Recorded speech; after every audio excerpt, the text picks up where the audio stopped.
Com a paz do Senhor. Por gentileza, abram suas Bíblias no livro de Gênesis, capítulo 26, a partir do verso 1.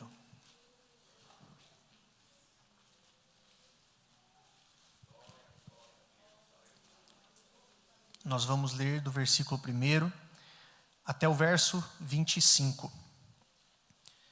E diz assim: E havia fome na terra, além da primeira fome que foi nos dias de Abraão. Por isso foi-se Isaque a Abimeleque, rei dos filisteus, em Gerar. E apareceu-lhe o Senhor e disse: Não desças ao Egito, habita na terra que eu te disser. Peregrina nesta terra e serei contigo e te abençoarei, porque a ti e à tua semente darei todas estas terras e confirmarei o juramento que tenho jurado a Abraão teu pai. E multiplicarei a tua semente como as estrelas dos céus, e darei à tua semente todas essas terras. E em tua semente serão benditas todas as nações da terra. Porquanto Abraão obedeceu à minha voz e guardou o meu mandado, os meus preceitos, os meus estatutos e as minhas leis. Assim habitou Isaque em Gerar. E perguntando-lhe os varões daquele lugar acerca de sua mulher, disse: É minha irmã, porque temia dizer: é minha mulher. Para que porventura, dizia ele, não matem os varões daquele lugar por amor de Rebeca, porque era formosa a vista. E aconteceu que, como ele esteve ali muito tempo, Abimeleque, rei dos filisteus, olhou por uma janela e viu, e eis que Isaque estava brincando com Rebeca, sua mulher. Então chamou Abimeleque a Isaque e disse: Eis que na verdade é tua mulher, como pois disseste, é minha irmã? E disse-lhe Isaque: Porque eu dizia para que eu porventura não morra por causa dela. E disse Abimeleque: Que é isto que nos fizeste? Facilmente se teria deitado alguém deste povo com a tua mulher, e tu terias trazido sobre nós um delito. E mandou Abimeleque a todo o povo, dizendo: Qualquer que tocar neste varão ou em sua mulher, certamente morrerá. E semeou Isaque naquela mesma terra e colheu, naquele mesmo ano, 100 medidas, porque o Senhor o abençoava. E engrandeceu-se o varão e ia se engrandecendo até que se tornou muito grande. E tinha possessão de ovelhas e possessão de vacas e muita gente de serviço, de maneira que os filisteus o invejavam. E por todos os poços que os servos de seu pai tinham cavado nos dias de Abraão, seu pai, os filisteus entulharam e encheram de terra. Disse também Abimeleque a Isaque: Aparta-te de nós, porque muito mais poderoso te tens feito do que nós. Então Isaque foi-se dali e fez o seu assento no vale de Gerar e habitou lá. E tornou Isaque e cavou os poços de água que cavaram nos dias de Abraão, seu pai, e que os filisteus taparam depois da morte de Abraão, e chamou-os pelos mesmos nomes que os chamara seu pai. Cavaram, pois, os servos de Isaque naquele vale, e acharam ali um poço de águas vivas. E os pastores de Gerar porfiaram que os pastores de Isaque, dizendo: Esta água é nossa. Por isso chamou o nome daquele poço Ezeque, porque contenderam com ele. Então cavaram outro poço e também porfiaram sobre ele, por isso chamou o seu nome Sitna. E partiu dali e cavou outro poço e não porfiaram sobre ele, por isso chamou o seu nome Reobote. E disse: Porque agora nos alargou o Senhor e crescemos nesta terra. Depois subiu dali a Berseba. E apareceu-lhe o Senhor naquela mesma noite e disse: Eu sou o Deus de Abraão teu pai. Não temas, porque eu sou contigo e abençoar-te-ei, e multiplicarei a tua semente por amor de Abraão, meu servo. Então edificou ali um altar e invocou o nome do Senhor, e armou ali a sua tenda, e os servos de Isaque cavaram ali um poço. Feche seus olhos, querido Senhor. Te louvamos, ó Pai, pela tua grande bondade sobre nossas vidas. Até aqui o Senhor falou e ministrou aos nossos corações, através dos louvores, das orações, das palavras. E neste momento, Pai, estaremos mais uma vez conversando sobre a Tua palavra. E o pedido do meu coração é que o Teu Espírito Santo possa abrir o nosso entendimento, o nosso coração, para entendermos, ó Deus, aquilo que o Senhor quer ministrar a nós. Abençoe a cada um, Pai, que possamos sair daqui diferentes, cheios de Ti. Essa é a minha oração neste momento. Amém. Glória a Deus. Irmãos, podem se assentar.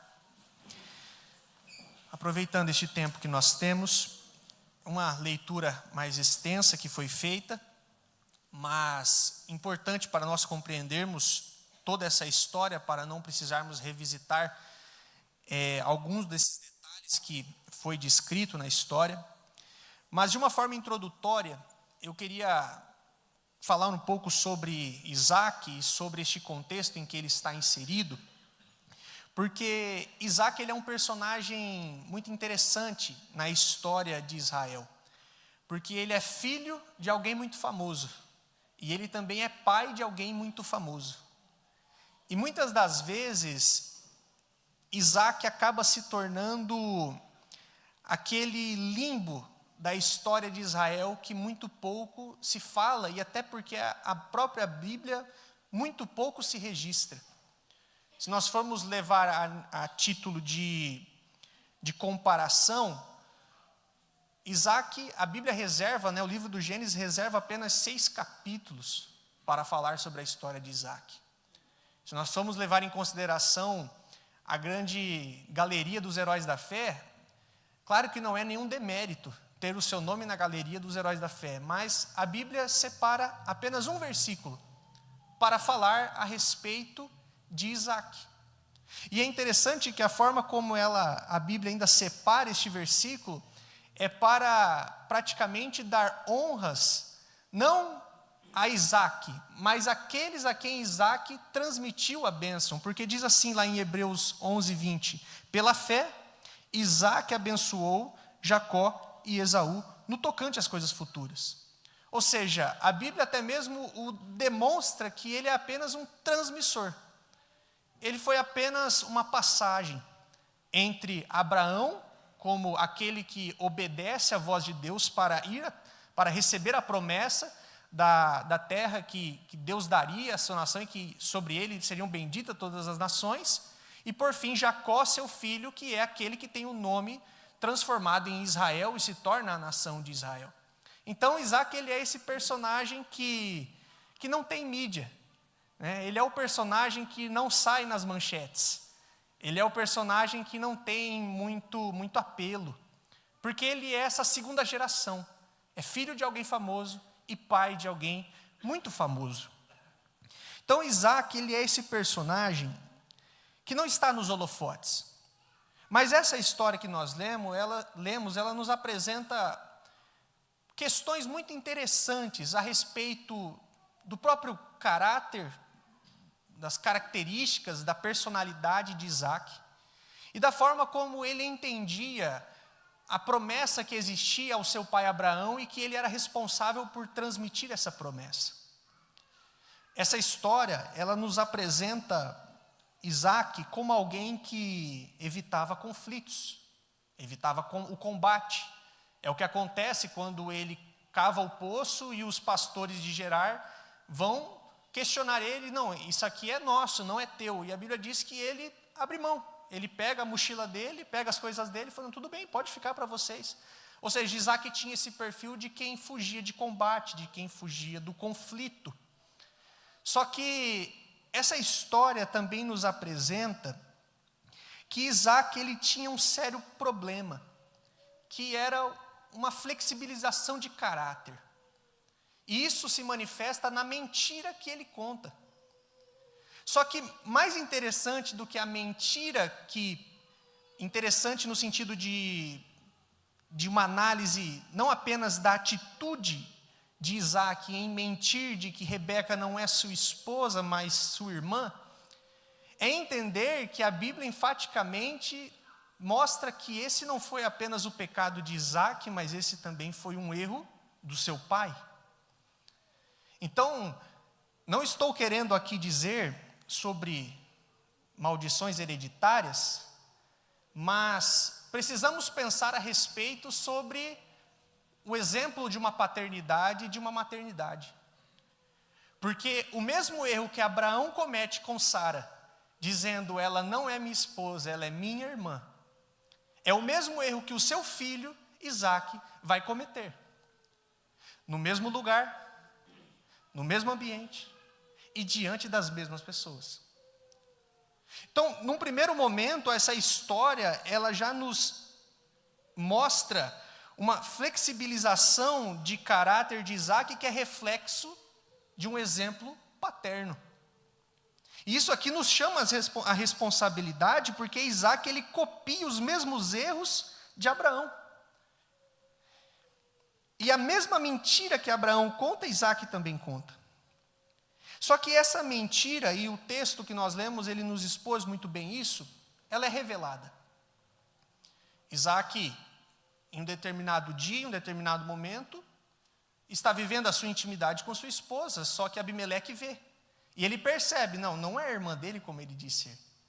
E por não ser sua irmã, ele vai questionar, ele vai confrontar a Isaac do porquê ele mentiu, porque por conta do seu erro, ele poderia ter colocado sob maldição toda aquela cidade, todo aquele povo. E é nesse momento que a gente se depara com uma das realidades sobre o pecado, que é uma das realidades mais duras da Bíblia. E isso fica muito evidente lá no texto de Números, capítulo 32 e 23, que na minha opinião é um dos textos mais duros de toda a Bíblia, que é sobre as consequências que são inevitáveis. Livro de Números, capítulo 32 e verso 23. E se não fizerdes assim, eis que pecaste contra o Senhor, porém sentireis o vosso pecado, quando vos achar.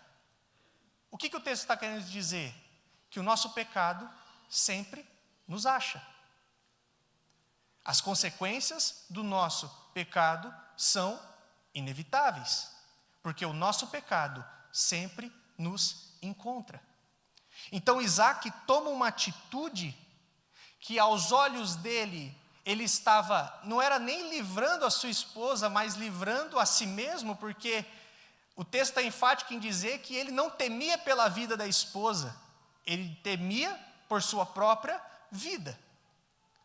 Só que o pecado sempre nos encontra. E este texto de Números, ele é extremamente forte por conta disso. Existem consequências do nosso pecado que são inevitáveis. O pecado sempre nos encontrará. Nós não somos capazes de fugir disso. Sempre existem consequências que vão perseguir aquele que transgrediu. E acontece que, embora nós tenhamos uma natureza pecaminosa, embora nós tenhamos um corpo, uma mente que deseja o pecado, que deseja a maldade, que deseja satisfazer desejos carnais, a misericórdia de Deus ela é sempre maior. Muito embora exista o pecado, muito embora exista o nosso inclínio ao pecado, muito embora existam as consequências do pecado, a misericórdia de Deus, ela ainda assim é maior do que isso. E o texto que nós lemos, ele deixa isso muito claro. Porque à medida que o texto nos apresenta que Abimeleque confronta Isaac sobre o pecado dele, logo em sequência a Bíblia diz assim: e o Senhor abençoou a Isaac. Ou seja, quando Deus estende a mão, quando Deus coloca as suas mãos sobre nós, apesar de nós somos abençoados. Apesar de nós, apesar dos nossos erros, apesar das nossas falhas, porque a misericórdia de Deus, ela é muito maior do que tudo isso. É por isso que lá em Lamentações de Jeremias, capítulo 3, 22 e 23, nos diz que as misericórdias do Senhor se renovam. E elas são a causa de nós não sermos consumidos. Ou seja, nós, se dependesse dos nossos méritos, da nossa vontade de acertar, nós não estaríamos salvos, nós não estaríamos vivos. Mas a misericórdia do Senhor é muito maior do que isso. É o que diz também lá em Salmo 103, verso 11. Um texto lindo que ilustra exatamente o que é a misericórdia de Deus. Pois quanto o céu está elevado acima da terra, assim é grande a sua misericórdia para os que o temem. Vamos pegar um foguete, vamos tentar encontrar qual é o limite do céu. Nunca encontraremos. é muito maior do que a mente humana pode conceber, e o salmista escreve: tal qual o limite que nós nunca encontraremos no céu, assim é a misericórdia de Deus para com os nossos erros, para com as nossas falhas, para com o nosso pecado. Então, no mesmo momento em que Isaac é pego na mentira, no mesmo momento em que Isaac é pego no pecado, Deus abençoa Isaac. Deus, vai dizer o texto, que ele, enquanto Isaac produzia, e os demais daquela região também produziam, Isaac produzia a 100 por 1. Tamanha era a bênção de Deus sobre a vida de Isaac. Então, quando Deus resolve abrir a sua mão para nos abençoar, meu irmão, não tem quem pode impedir, até mesmo nós não somos capazes. Uma vez eu vi uma história de um certo pastor, que passando por um problema muito difícil, pessoal, que se tornou público, e por conta de ter se tornado público o seu problema pessoal, isso gerou muitos ataques a ele, a sua família, mas ele permaneceu pastoreando aquela igreja, e aquela igreja continuou florescendo, aquela igreja continuou crescendo, continuou frutificando. E ele conta em um dos seus relatos que um dia ele estava almoçando em um restaurante, e uma pessoa inconveniente que sabia da situação em que ele estava, chega até ele e diante das pessoas, publicamente, ela resolve dizer assim: nossa, pastor, como é que pode, né? O senhor passando por esse problema tão feio, tão complicado, e a igreja continua crescendo. Como que explica isso? E aí ele diz que ele olhou para aquela pessoa e diz assim: olha, irmão, eu acho que Deus colocou a mão sobre a minha cabeça e esqueceu de tirar. Porque essa é uma realidade. Enquanto Deus está com as mãos estendidas sobre nós, meu irmão, não tem quem possa impedir. Nem mesmo nós somos capazes de impedir a bênção de Deus sobre nossas vidas. E nós temos que rogar a cada dia por essa bondade, por essa misericórdia, e quem sabe nós fazermos o mesmo pedido: Senhor, coloque as suas mãos sobre a minha cabeça, e por gentileza, não retire ela, porque essa misericórdia tão grande, como o Salmo 103 diz, que está dispensada sobre nós, apesar dos nossos erros, apesar das nossas falhas. Então Isaac, ele é pego na mentira, mas a bondade de Deus se manifesta. Nessa história, e aqui eu gostaria de desenvolver alguns pontos, alguns tópicos com os irmãos nesses minutos que temos. Nós vemos que logo no início do texto, algumas promessas, Deus faz algumas promessas a Isaac. Ele faz 3 promessas, que está lá em Gênesis 26 e no verso de número 3. E ele diz assim: peregrina nesta terra, e serei contigo, e te abençoarei, porque a ti e a tua semente darei todas essas terras, e confirmarei o juramento que tenho jurado a Abraão teu pai. A primeira bênção, a primeira promessa que Deus faz a Isaac é: eu serei contigo. Ou seja, a primeira promessa que Deus faz é a promessa da presença. E aqui é muito interessante porque o que Deus quer ensinar para Isaac é que a vida dele não estava na mão de Abimeleque. A vida dele não estava na mão dos pastores de Gerar. A vida dele era do Senhor. A vida dele pertencia ao Senhor. Então, quando Deus chama Isaac para peregrinar, ele faz uma promessa de que, antes de virem os resultados, a minha presença estará contigo. E isso nós temos que aplicar para a nossa vida.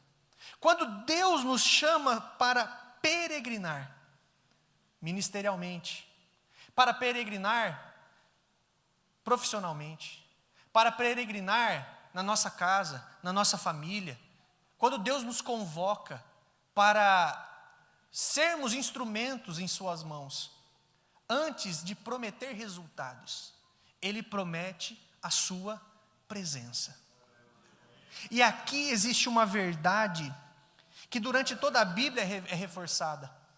Deus, ele não promete ausência de dificuldades, mas presença em meio a dificuldades. Porque quando o texto inicia, diz que veio sobre a terra uma fome, tal qual veio nos tempos de Abraão.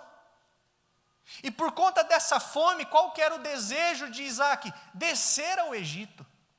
Porque o Egito, sendo banhado pelo rio Nilo, possuía irrigações e possuía produção, possuía abundância, possuía provisão. O desejo era descer para o Egito. Mas Deus está reforçando para Isaac: é melhor passar fome na minha presença do que abundância em qualquer outro lugar. E isso é uma realidade muito difícil. É por isso que, quando Jesus, lá no barco, Marcos capítulo 4, verso 35, vem uma grande tempestade e Jesus está dormindo no barco. E os discípulos se questionam: será que ele não se importa? Será que ele não se preocupa? Qual que é a indagação que Jesus faz? Por que vocês são tão medrosos? Por que a fé de vocês é tão pequena? E aí o questionamento que muitas vezes nós fazemos é: por que Jesus pergunta se a fé deles é pequena? Será que é porque eles não acreditavam que Jesus podia acalmar o mar? Não. Jesus estava falando sobre outra fé. A fé de quem descansa na tempestade. Jesus não estava preocupado em acalmar a tempestade. Ele estava preocupado: se você confia na presença, descanse na tempestade. Então, Deus não garante a ausência de dificuldades, mas Ele garante a presença. Eu serei contigo. A segunda promessa que Deus faz, Gênesis 26 e 3, é a promessa da providência. Porque ele diz assim: eu serei contigo e te abençoarei. Ou seja, a presença de Deus não é uma presença neutra. A presença de Deus não é uma presença que acompanha de longe. É uma presença que está perto, mas que é ativa, participativa. Eu serei contigo, mas eu te abençoarei. E essa bênção se reflete a prosperidade. Essa bênção é sobre prosperidade. E é claro que nós aqui somos uma igreja que não prega uma teologia de prosperidade, longe disso. Talvez de um culto de 2 horas, quanto muito gastamos 2 ou 3 minutos para falar sobre ofertas. Então nós não somos uma igreja que prega a prosperidade, mas também não pregamos ou proclamamos uma teologia de miséria. Deus está preocupado em abençoar o seu povo.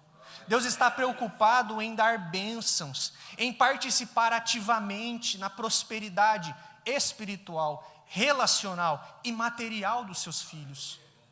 A terceira promessa que Deus faz a Isaac é a promessa da descendência.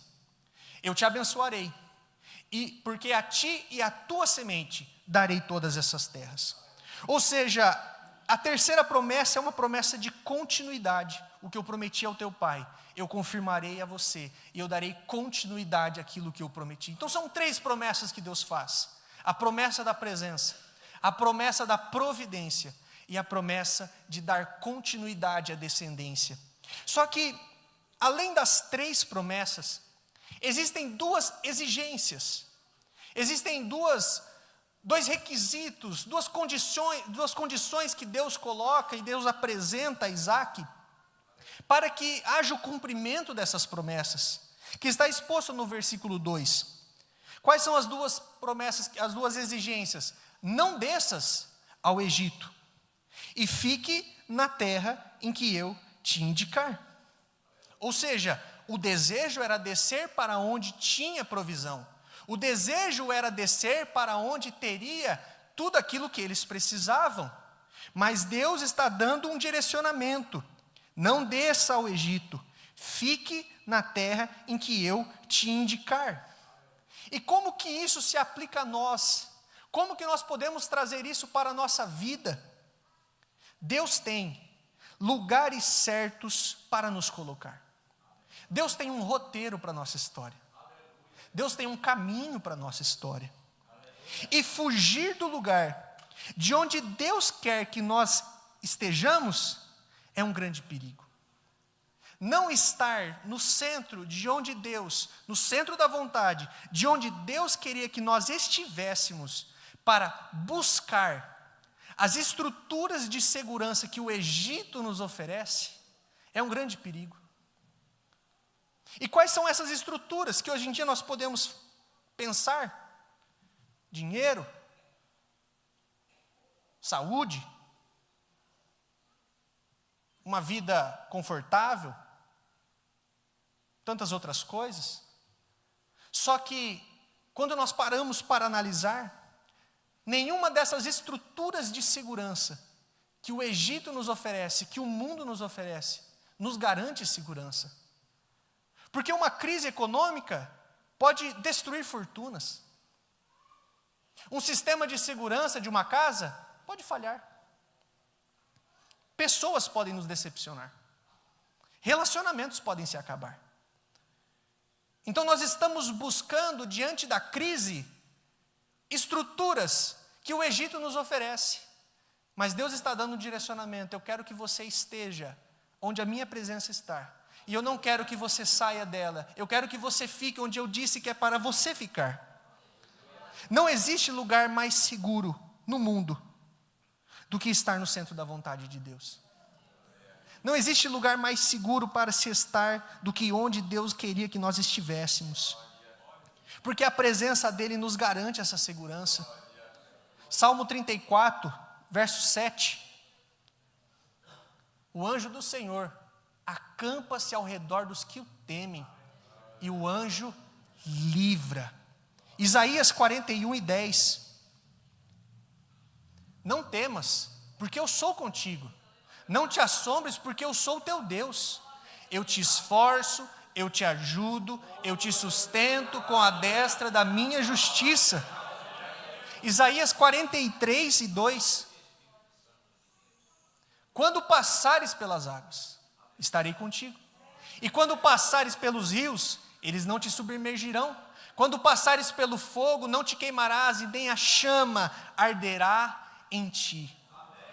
Deus está nos dando cada vez mais uma garantia. Permaneça em minha presença, e onde eu quero que você esteja, que a minha presença será garantia de proteção, de cuidado, de provisão. Ninguém encontrará plena segurança e plena alegria longe de Deus. Você pode assentar em mesas rodeadas por figurões. Você pode ter o melhor networking de todo. Você pode frequentar as festas onde existem as pessoas mais importantes. Nada disso te trará alegria plena. Nada disso te trará segurança plena. Porque a segurança verdadeira só existe quando estamos no lugar em que Deus queria que estivéssemos. Então Isaac precisa estar cumprindo essas duas exigências para ser alvo dessas três promessas. Mas no decurso dessa história, nós vemos que Isaac, ele enfrenta alguns inimigos. E mais precisamente são 3 inimigos que Isaac vai enfrentar nessa sua jornada. O primeiro deles está descrito lá em Gênesis 26, no versículo 14 e 15. E tinha possessão de ovelhas e possessão de vacas e muita gente de serviço, de maneira que os filisteus o invejavam. Então o primeiro inimigo que Isaac tem que enfrentar nessa sua peregrinação é a inveja dos filisteus. Porque onde Isaac está, frutifica. Onde Isaac está, tem bênção. E isso causa inveja. E ele vai sofrer por conta dessa pressão, da inveja desses filisteus. Só que além da inveja dos filisteus, Isaac também vai sofrer a rejeição de Abimeleque. Isso está no versículo 16. Disse também Abimeleque a Isaac: aparta-te de nós, porque muito mais poderoso te tens feito do que nós. Ou seja, Abimeleque, que foi amigo de Abraão, Isaac procura Abimeleque porque era seu amigo. E Abimeleque não suportou ver que Isaque estava prosperando. Ou seja, se alegrar com os que chorar com os que choram, né, é fácil. Se compadecer da dor dos outros, é fácil. Se alegrar com os que se alegram. Aqui está uma grande dificuldade. Aqui está um grande desafio. Porque sempre vai existir aquela eterna comparação. Por que ele não eu? Mas eu mereço mais do que ele. Mas ele possuir e eu não me faz eu me sentir inferior. E quantas histórias nós não conhecemos de pessoas que estenderam a mão a alguém e essa pessoa que foi ajudada, quando se levantou, traiu a confiança daquele que o ajudou. Quantas histórias? E por que isso acontece? Porque ninguém gosta de ser visto abaixo de alguém. Ninguém gosta de ser visto menor do que ninguém. Vamos tomar como exemplo Davi e Saul. Quantas vezes Davi livrou Saul? Quantas vezes Davi estendeu a mão a Saul? Mas bastou que eles entrassem na cidade e eles ouvissem o canto. Saul matou milhares e Davi matou dezenas de milhares. Saul quis matar Davi. Vamos pensar nos irmãos de José? O dia que eles viram que o pai amava mais a José do que os outros, lançaram o irmão na cova. Deram como morto. Porque ninguém gosta de ser visto debaixo de ninguém. Portanto, chorar com os que choram é fácil. Se alegrar com os que se alegram é um grande desafio. E Isaque experimenta isso. Ele enfrenta a inveja e ele enfrenta a rejeição daquele que o acolheu. Mas para além disso, ele também enfrenta um terceiro inimigo, que são os pastores de Gerar. A contenda que existem com os pastores. Porque Isaque ele começa a cavar e desentulhar poços. Ele começa a desentulhar os poços que seu pai Abraão havia cavado. Abraão, durante a sua peregrinação, saindo de Ur dos Caldeus e caminhando até a terra prometida, ele fica um período, uma temporada em Gerar, e lá ele cava alguns poços. Só que agora os filisteus, eles entulham esses poços. Eles tapam esses poços. E Isaque coloca no coração o desejo de desentulhar estes poços que seu pai havia cavado. Acontece que nesse projeto de desentulhar os poços, ele começa a cavar novos poços, ele começa a enfrentar o conflito com os pastores, que diziam, não, esse poço que você cavou, ele está na nossa região, então ele é meu. E aí nós precisamos entender que Isaque, ele é rejeitado por Abimeleque, e agora ele precisa se reorganizar. Ele precisa buscar um novo lugar, ele precisa ter um novo projeto de vida, um novo plano de vida, onde estabelecer a sua casa, a sua família. Só que ele começou a entender que as pessoas daquela região frustrariam todos os sonhos e planos e projetos que ele tinha. E aqui novamente nós vemos uma realidade que acontece na nossa vida. O mundo é sobre isso. Pessoas que querem destruir sonhos e projetos a todo instante. A história está cheia de opositores. Vamos pensar em Neemias. Ele tinha um lindo projeto, reconstruir o templo, mas enfrentou opositores. Vamos pensar em Daniel, que dentro do palácio, vivendo de uma forma íntegra, enfrentou aqueles que queriam ver a sua morte. Vamos pensar no próprio Jesus Cristo, perfeito em tudo, e enfrentou oposição. Então, opositores sempre existirão. Opositores sempre existirão tentando impedir que os projetos aconteçam, que os planos aconteçam, que os sonhos se realizem, que as promessas de Deus se cumpram. E nós não podemos falar do nosso maior opositor, que é o diabo, que está a todo instante buscando impedir que as promessas e os projetos e os planos se concretizam.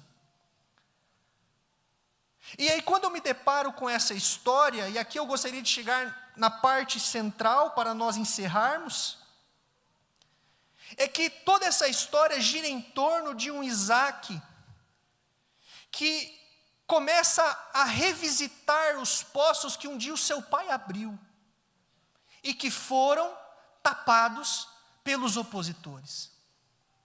Quando nós pensamos nesses poços, nós precisamos pensar que um poço para aquela época era o que havia de primordial para uma subsistência.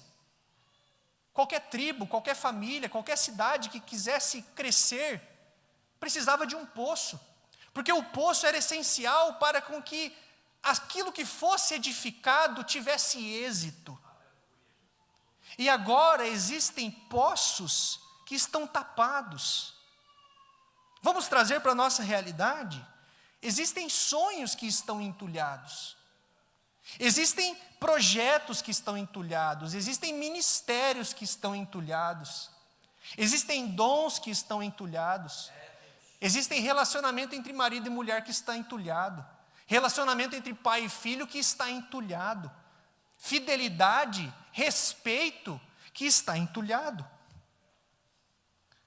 Porque aquilo que deveria ser a base para a edificação de um grande e lindo projeto foi tapado pela oposição. E nós vamos entulhando os poços. E aqui o poço que Isaac está buscando desentulhar é o poço da sua herança. É o poço do seu pai. Foi o pai dele quem deixou. E ele não pôde impedir que esses poços fossem entulhados. E então, a casa que nós sempre sonhamos que fosse o altar de adoração a Deus, se torna um altar de violência, de desrespeito, de abuso. E então, o relacionamento entre o marido e a mulher, que sempre sonhou em ser um relacionamento de amor, se torna um poço entulhado onde só existe, não é um marido casado com a mulher, é um marido casado contra a mulher. É uma mulher casada contra um marido. Porque nós vamos entulhando poços. E o ministério que um dia nós sonhamos de serviço a Deus, de entrega a Deus, vai se tornando um altar de egoísmo. Vai se tornando um altar de apelo midiático, de ganância, de favoritismo, de hipocrisia. E nós passamos a nos preocupar cada vez mais com as coisas do que com as pessoas, porque os poços que deveriam ser edificados para fazer com que os planos e os projetos frutificassem, estão entulhados. E é interessante ver que o texto nos diz que os filisteus encheram aquele poço de terra. Não precisa ser um caminhão de terra despejado. Pode ser uma simples pá, jogada dia após dia. Uma mentira, que dia após dia vai entulhando uma família. A infidelidade, que dia após dia vai entulhando um relacionamento. O desrespeito, que dia após dia vai entulhando um relacionamento entre pai e filho. A ganância, que dia após dia vai entulhando um ministério. O desejo, o abuso pelo poder, que dia após dia vai entulhando uma liderança. E eu falo isso porque é uma realidade que nós vivemos, onde cada vez mais nos deparamos com poços entulhados. E nós entendemos que o diabo, ele está sim por trás disso. Só que o diabo não precisa de grandes coisas. E o diabo não precisa de coisas ruins para entulhar poços, para entulhar famílias, para entulhar casas, para entulhar ministérios. Tudo que o diabo ofereceu para Jesus foi um pão. E que mal tem um pão. E que gostoso é comer um pão. Tudo que o diabo ofereceu para Jesus foi: come um pão. Tudo que o diabo ofereceu para Jesus, olha, lança-te, que você terá segurança. E o diabo tem feito propostas a muitos casais, a muitos pais, a muitas pessoas, a muitos obreiros, a muitos pastores, a muitos líderes, de propostas que não são ruins, mas que vão entulhar poços, que vão entulhar sonhos, que vão entulhar famílias, que vão entulhar projetos, sonhos, relacionamentos. E Deus nos coloca numa situação onde nós precisamos entender que se nós quisermos lutar por aquilo que Deus colocou em nossas mãos, pelo poço que Ele entregou em nós para nós administrarmos, precisamos nos livrar de tudo aquilo que pode entulhar esses poços. E são pequenas coisas. O dinheiro é uma bênção, mas a ganância pode entulhar um poço. O conhecimento, ele é um presente de Deus, mas o orgulho pode entulhar um poço. A liderança, ela é um chamado sagrado, mas a sede de poder pode entulhar um poço. O que eu quero dizer com tudo isso, meus irmãos, é que é tempo de desentulhar poços. Nós precisamos fazer como Isaac e revisitar os poços entulhados da nossa vida, da nossa família, do nosso ministério, para encontrarmos a fonte de água que um dia já jorrou. A fonte que um dia jorrava águas vivas, como diz o texto. Um ministério que jorrava águas vivas. Um relacionamento que jorrava águas vivas. É tempo de desentulhar poços. Tem um pastor chamado Martin Lloyd Jones, e ele tem um livro que tem como título Avivamento. E no seu livro ele diz assim que avivamento é desentulhar os poços que nós cavamos. Avivamento é proclamar, Senhor, aquilo que o Senhor fez outrora, faça de novo. É isso que é desentulhar um poço. Aquilo que Deus fez através dos pais da igreja, Senhor, faz de novo. Vamos pensar na história de Billy Graham, no registro de quando ele visita a casa de John Wesley, que se torna um museu, e diz nos registros que a casa de John Wesley, lá no lugar onde ele escrevia, no quarto onde ele escrevia os seus sermões, tinha um lugar onde tinha 2 marcas redondas no chão, que era o lugar onde ele orava. Fizeram 2 buracos no chão. E um dia Billy Graham visita junto com outros colegas aquele lugar, e quando eles estão indo embora, todos perguntam, onde é que está Billy Graham? E eles voltam para casa, e quando eles chegam lá, eles encontram aquele jovem, com os joelhos, na mesma marca dos joelhos de John Wesley, dizendo, Senhor, faz de novo. Faz de novo. Senhor, faz de novo. Senhor, faz de novo. Por isso eu digo, meus irmãos, é tempo de desentulhar poços e dizer e clamar mais uma vez para Deus, Senhor, faz de novo na minha família, faz de novo no meu lar, faz de novo na minha casa, faz de novo no meu ministério. Traga um avivamento de novo, Senhor. A palavra de Deus para nós nessa noite é essa: revisite os poços que estão entulhados na sua vida e clame a Deus, Senhor, me dê força para desentulhar esses poços, faz de novo, Senhor. Eu quero mais uma vez ter um ministério avivado, ter uma casa na sua presença, filhos na sua presença, um relacionamento que te agrada. E nós não podemos permitir que o diabo cante essas vitórias de poços que estão sendo entulhados dentro das igrejas. Porque uma igreja que entender que avivamento se faz com esse desentulhar de poços, viverá algo extraordinário. Esses dias eu estava lendo sobre o avivamento da tribo dos Zulus na África, e diz os registros também da história que, enquanto os pastores, os missionários pregavam, os feiticeiros que haviam na tribo, eles faziam fila para entrar na igreja, e eles diziam assim, olha, eu não sei porquê, Eu só sei que tinha algo que vinha na minha cabeça dizendo: você precisa aceitar a Jesus. Então eu não sei porque eu estou aqui. Alguma coisa me mandou dizendo: você precisa aceitar a Jesus. Se nós começarmos a desentulhar os poços da nossa vida, virá um avivamento para a nossa casa, para esta cidade, para esta igreja. Quem sabe de pessoas fazendo fila para entrar aqui dizendo: eu não sei porquê, mas eu vi naquela casa, eu vi naquela família, eu vi com aquele casal, eu vi naquele irmão que trabalha lá naquela empresa, e eu preciso disso que ele tem.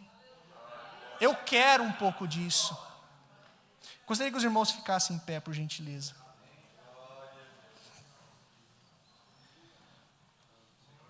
Isaac resolve revisitar os poços entulhados e desentulhar os poços. Mas ele também resolveu cavar novos poços. E quando ele resolve cavar novos poços, ele enfrenta um problema com os pastores. E no primeiro poço que ele tenta cavar, a Bíblia diz que ele não consegue, porque houve contenda. E a Bíblia diz que ele dá o nome para aquele poço de Ezeque. Ezeque significa contenda. Só que quando existe a contenda, o que Isaac faz? Ele pega as coisas dele e vai embora.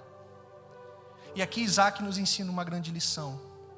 Ele não queria edificar a sua casa, ele não queria edificar a sua família, ele não queria edificar a sua reputação onde havia contenda. Ele procura um outro poço e cava um outro poço. E os pastores mais uma vez vão lá para incomodar ele. E ele coloca o nome do poço de Sitna, que significa inimizade. E mais uma vez Isaac nos ensina que ele não queria prosperar onde havia inimizade. Mas ele procura um terceiro poço e ele cava um terceiro poço. E nesse terceiro poço não existiu contenda, não existiu inimizade. E ele deu o nome de Reobote, que significa o Senhor amplia. E ele edifica ali a sua casa, a sua família. E o que eu queria falar para nós encerrarmos para alguém aqui nessa noite, é que talvez você chegou aqui e a tua situação é de alguém que tem muitos poços entulhados. E você até tentou cavar. Só que você chegou até aqui e você chegou com uma vida cheia de contenda. O poço que você cavou. Na sua casa é só contenda. No seu trabalho é só contenda. Com seus filhos é só contenda. Quem sabe você até cavou um segundo poço, mas nesse segundo poço você encontrou inimizade. A palavra de Deus para o teu coração é que existe um terceiro poço te esperando. E é o poço da ampliação de tendas. É o poço do cumprimento da promessa. Eu gostaria de orar com os irmãos. Feche seus olhos.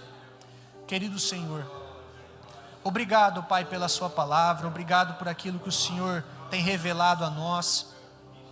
Nós aprendemos através da vida de Isaac que a peregrinação na nossa jornada da fé, ela é uma peregrinação de sim dificuldades, de sim de oposições, de sim de rejeições, sim de inveja, sim de turbulência, mas o Senhor nos garante a sua presença.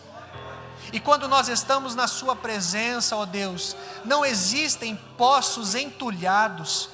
Quando nós estamos na sua presença, ó Deus, todos os poços que o Senhor colocou em nossas mãos, os sonhos, os projetos, o ministério, o chamado, os dons, tudo que o Senhor entregou em nossas mãos, Senhor, a nossa casa, a nossa família, os nossos filhos, tudo aquilo que o Senhor nos entregou, Pai, eles têm que cumprir a sua utilidade, precisam jorrar água viva, precisam dar frutos, precisam prosperar. E por isso, ó Pai, que nessa noite o nosso clamor é: por favor, Senhor, nos dê força para revisitar os poços entulhados, poços que foram tapados pela inimizade, pela contenda, pela mentira, pelo desrespeito, pelo abuso, que foram tapados pela hipocrisia, foram tapados pela infidelidade, foram tapados, ó Deus, por conta de erros do passado. Nós precisamos revisitar estes poços e dedicar esses poços ao Senhor, para que mais uma vez eles voltem a jorrar águas vivas. Nos dê força, Senhor, para viver uma vida na sua presença que te agrada, com uma casa que te agrada, com uma família que é um altar de adoração, Pai. É o nosso clamor nessa noite, Pai. Se existe alguém aqui que entrou com a vida cheia de contenda, cheia de inimizade, dê força para que cave uma vez mais e encontre o poço da ampliação, o poço do cumprimento da promessa, Senhor. É nossa oração, que assim fazemos em nome de Jesus.